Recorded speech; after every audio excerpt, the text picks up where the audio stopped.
मौत का डर। किसी नगर में एक आदमी रहता था। उसने परदेश के साथ व्यापार किया। मेहनत फली, कमाई हुई और उसकी गिनती सेंठों में होने लगी। महल जैसी हवेली बन गई। वैभव और बड़े परिवार के बीच उसकी जवानी बड़े आनंद से बीतने लगी। एक दिन उसका एक संबंधी किसी दूसरे नगर से आया। बातचीत के बीच उसने बताया कि उसके यहाँ का सबसे बड़ा सेठ गुजर गया। बेचारे की लाखों की धन संपत्ति पड़ी रह गई। बात सहज भाव से कही गई थी, पर उस आदमी के मन को डगमगा गई।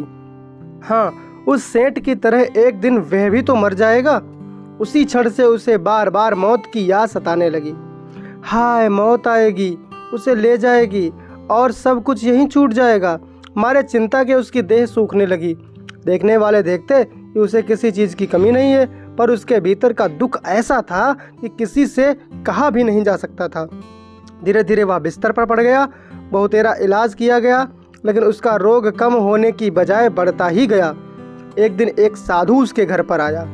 उस आदमी ने बेबसी से उसके पैर पकड़ लिए और रो रो कर अपनी व्यथा उसे बता दी।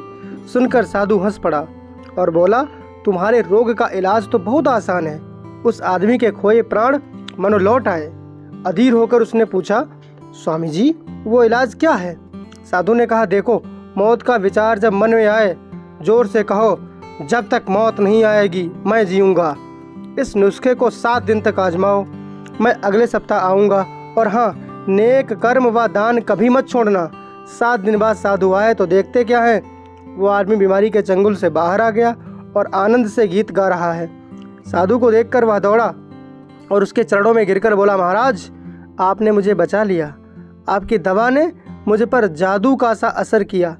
मैंने समझ लिया कि जिस दिन मौत आएगी उसी दिन मरूंगा, उससे पहले नहीं।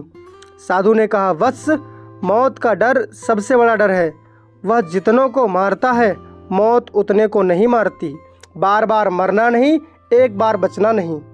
दोस्तों, कहानी पसंद आई तो लाइक शेयर सब्सक्राइब करके बेल आइकन को प्रेस करें। मिलते हैं अगले वीडियो में, तब तक के लिए जय हिंद।